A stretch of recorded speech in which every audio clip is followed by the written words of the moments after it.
मैं आपको दो बातें कहना चाहता हूं कि कभी भी कोई डॉक्टर आपको कहता है कि हार्ट की आर्टरीज में, वेन्स में ब्लॉकेज है, 70% तक है, तब तो आप बिल्कुल हंसी खुशी रहिए, कोई चिंता की बात नहीं। 75 है, 80 है, 85 है, तो आप चिंता करिए और इस ब्लॉकेज को निकालने के लिए कुछ काम शुरू करिए। आप बोलेंगे ऑपरेशन है, ऑपरेशन उसका इलाज नहीं है।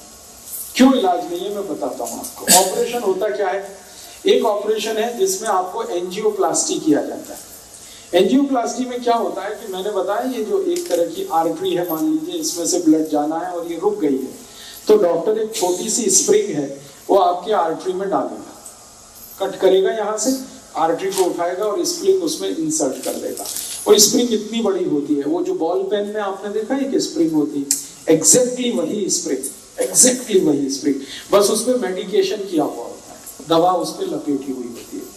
वो स्प्रिंग 10 रुपए की बनती है, लेकिन आपके हार्ट में डलने के बाद उसकी कीमत 2 लाख रुपए हो जाए, सिर्फ 10 रुपए की बनती है। आपको हैरानी होगी ये जानकर कि इतनी लूट मची है। हाँ, इतनी ही लूट मची है इस देश में। 10 रुपए की चीज को आपके हार्ट में डाल के वो कहेगा कि अब तो 2 लाख का बिल हो गया, 2.5 लाख का बिल हो गया, 3 लाख का बिल हो गया। आपको पता नहीं है, आप क्रॉस चेक नहीं करते और हम ये मान के बैठे हैं कि ये तो भगवान है जो डॉक्टर है। लेकिन आपको मालूम नहीं है कि भगवान जब होता था डॉक्टर तब होता था, अब नहीं। अब तो वो शैतान से भी ज्यादा खतरनाक है।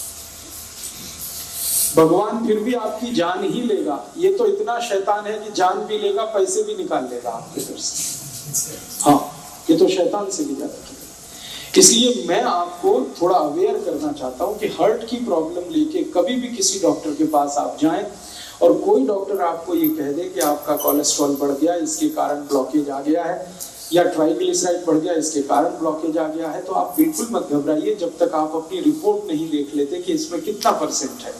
अगर 70 या 70 से नीचे है तब तो चिंता करने की बात ही नहीं। घर आइए, आराम से सोइए, खाइए पीजिए। 70+ है तो जरूर थोड़ी चिंता की बात है, लेकिन उस चिंता को दूर करने के लिए कुछ उपाय हैं जो मैं आपको बताना चाहता हूँ। ऑपरेशन उसका उपाय नहीं है। क्यों? मान लीजिए उसने एक आर्टरी को कट किया और एक स्प्रिंग डाल दिया। स्प्रिंग मैंने कहा इतनी सी है, इतनी सी स्प्रिंग यहाँ आ गई, ठीक है।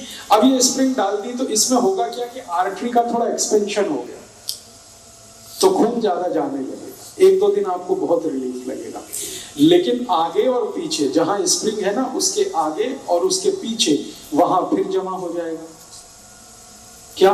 कचरा, कीचड़, कोलेस्ट्रॉल फिर जमा हो गया, तो फिर तकलीफ आएगी आपको। फिर दोबारा आप डॉक्टर के पास जाएंगे, फिर कहेगा आपको एक और एंजियोप्लास्टी कराना पड़ेगा। तो जहां पे उसने स्प्रिंग डाला था उसके आगे पीछे और एक डाल देगा, फिर आपका 2-2.5 लाख का खर्चा। फिर उसमें क्या होगा, जहां स्प्रिंग पड़ गई वहां से तो ब्लड निकल गया, फिर उसके आगे और पीछे फिर वही समस्या। मतलब सीधा सा ये है कि ब्लॉकेज होने की टेंडेंसी जब तक आपके ब्लड में रहेगी तब तक ये होता ही रहेगा, आप चाहे कितनी एंजियोप्लास्टी करा लीजिए। और एक आर्टरी में 2 या 3 से ज्यादा एंजियोप्लास्टी हो नहीं पाती क्योंकि वो बहुत वीक हो जाती है। तब डॉक्टर आखिर में कहता आप बाईपास सर्जरी करा लो। बाईपास सर्जरी में क्या होगा, जो आर्टरी है उसके पैरेलल एक दूसरी आर्टरी लगाएगा और इसको बंद कर देगा। लेकिन अगर ब्लॉकेज की टेंडेंसी उसमें भी बनी हुई है तो थोड़े दिन में उसमें भी ब्लॉकेज आ जाएगा। कीचड़ भरने की अगर नाली में टेंडेंसी है तो नाली कितनी भी नहीं बनाते रहो, कीचड़ भरने ही वाला है। आप कुछ ऐसी व्यवस्था करो कि पानी के साथ नाली में कीचड़ ही ना जाए, ब्लड में कोलेस्ट्रॉल बढ़े ही नहीं, ट्राइग्लिसराइड बढ़े ही नहीं। और कोलेस्ट्रॉल बढ़े तो वो बढ़े जो अच्छा वाला है, जिसको हम HDL कहते हैं। खराब वाला क्यों बढ़े, LDL और VLDL। तो मूल बात जो हमें समझने की है वो ये कि हार्ट की प्रॉब्लम में कभी भी आपको डायग्नोसिस कर दिया किसी डॉक्टर ने कि आपको हार्ट अटैक आने वाला है, हार्ट फेल होने वाला है, कार्डियक अरेस्ट होने वाला है क्योंकि आपकी आर्टरीज में यहाँ ब्लॉकेज है, यहाँ ब्लॉकेज है, तो इसमें चिंता नहीं करना है, चिंतन करना है। चिंता करेंगे आप, घबराएंगे, घबराहट में वो सारे पैसे आपके निकाल लेगा, क्योंकि यही आपका वीक पॉइंट है। आप चिंतन ये करिए कि मेरे ब्लड में जो खराब कोलेस्ट्रॉल है वो बढ़ क्यों रहा है, ये कम हो जाना चाहिए। अब ब्लड में खराब कोलेस्ट्रॉल बढ़ने से ही ब्लॉकेज है, तो खराब कोलेस्ट्रॉल बढ़ने के कारण जान लीजिए किन कारणों से खराब कोलेस्ट्रॉल बढ़ता है और किन कारणों से अच्छा कोलेस्ट्रॉल बढ़ता है। जिंदगी में जितने भी लोग डालडा खाते हैं, डालडा आप समझते हैं, वेजिटेबल ऑयल, ये डालडा सबसे खराब वस्तु है जो खराब कोलेस्ट्रॉल को बढ़ाती है। खराब कोलेस्ट्रॉल मैंने फिर बोला एलडीएल और वीएलडीएल। एलडीएल और वीएलडीएल आपके खून में सबसे ज्यादा तब बढ़ता है जब आप डालडा खाते हैं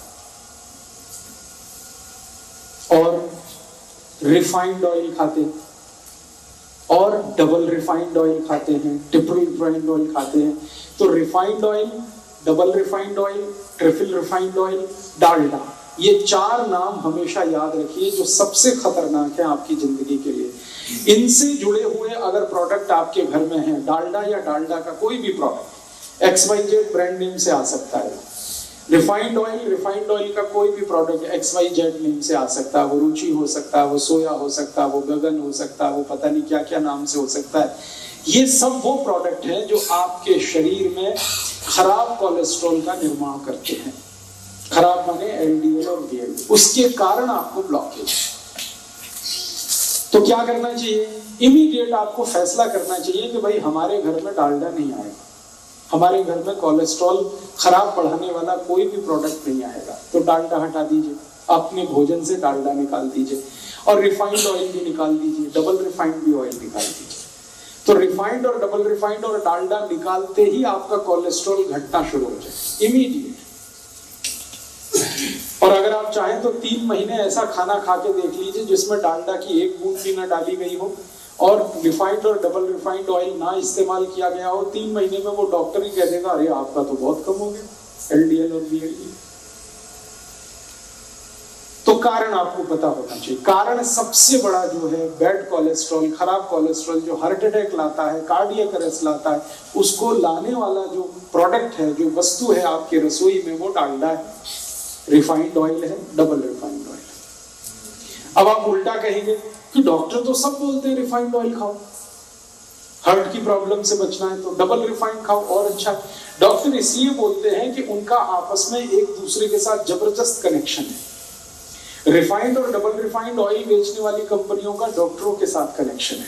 डॉक्टर उनका जितना भी प्रिस्क्रिप्शन करेंगे कंपनियों का धंधा चलेगा, कंपनियों का धंधा चलेगा तो डॉक्टरों का भी धंधा चलेगा। लोग जितना ज्यादा रिफाइंड और डबल रिफाइंड खाएंगे उतना हार्ट अटैक आएगा, उतना हार्ट अटैक आएगा तो डॉक्टरों की भी चांदी है, कंपनियों की भी चांदी। इसलिए आप विज्ञापन देखकर टेलीविजन पर कभी भी जिंदगी के बारे में फैसला मत करें।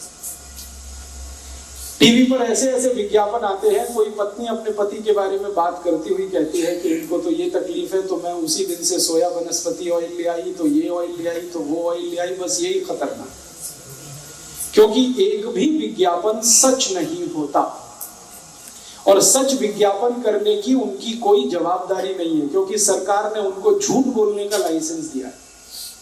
एक भी विज्ञापन सच नहीं होता और सच बात विज्ञापन में बताई नहीं जाती। तो आप टीवी विज्ञापन देखकर कभी भी ये डिसाइड मत करिए कि हमारे घर में क्या लाना है क्या नहीं लाना। वो ऑयल के बारे में है तब तो बहुत कॉशियस है। तो आप जैसे ही डालडा हटाएंगे, जैसे ही ये रिफाइंड और डबल रिफाइंड ऑयल हटाएंगे, 3 महीने आप देशी घी में खाना बना के खा लीजिए, देशी घी, आप देखेंगे आपका कोलेस्ट्रॉल कम होना शुरू हो जाएगा, ट्राइग्लिसराइड कम होना शुरू हो जाएगा। अब ये महत्व की बात है जो आपने कहा वो भी नकली है, तो असली बना लीजिए घर में। दूध आपके पास आता है, दही बना लीजिए, उसमें से मक्खन निकाल लीजिए, मक्खन को गर्म करके घी बना लीजिए, वो आपके घर में ही है। मेरा कहने का मतलब ये है कि आप घी के लिए देशी घी जितना ज्यादा खाएंगे बैड कोलेस्ट्रॉल उतना कम बनेगा, डालडा जितना खाएंगे बैड कोलेस्ट्रॉल उतना ज्यादा बनेगा, रिफाइंड और डबल रिफाइंड खाएंगे और ज्यादा। तो पहली बात अपने जीवन में याद रखिए कि हार्ट से जुड़ी हुई किसी भी प्रॉब्लम में तेल तुरंत बदल दीजिए। फिर आप बोलेंगे अच्छा डालडा छोड़ दिया, तो डालडा छोड़ के घी पे आ जाइए। और घी में मैं आपसे कह चुका हूं कि गाय का हो तो बहुत अच्छा है। गाय का घी जिस पर 12 साल मैंने रिसर्च किया है, 1 ग्राम भी कोलेस्ट्रॉल नहीं बढ़ने देता। गाय के घी में ऐसी तासीर है। हाँ मैं बताता हूँ, 1 मिनट। गाय का घी 12 साल तो मैं रिसर्च कर लिया, हजारों साल हमारे ऋषि मुनियों ने रिसर्च कर लिया। गाय का घी 1 ग्राम भी कोलेस्ट्रॉल किसी का बढ़ने नहीं देता, कितना भी खा ले आप, 1 ग्राम भी नहीं बढ़ने देता। बढ़ने देता है जो घी वो भैंस का है। तो जिनको हार्ट की प्रॉब्लम है उनको भैंस का घी तो छोड़ ही देना अच्छा है, गाय का घी कहीं से अरेंज करना। अब आप बोलेंगे गाय नहीं है तो गाय लाइए,